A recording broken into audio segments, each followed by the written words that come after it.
to get as many people involved in it as possible about it, you got to say it to the point where they mock you.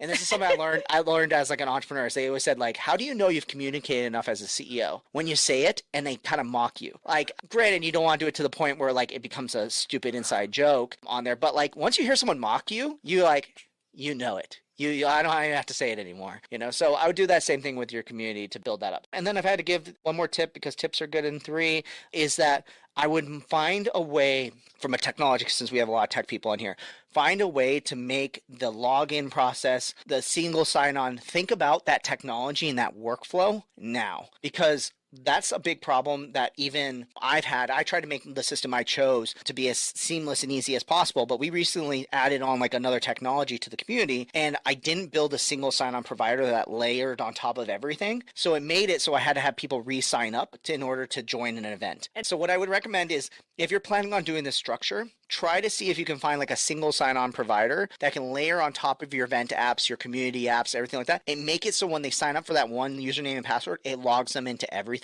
And I promise you, it'll make it so you feel more comfortable as you switch platforms. If you change event platform, you don't have to have people constantly sign up for new passwords and email accounts, which I feel like is like kind of like the equivalent of having to set up a whole new social media platform every year.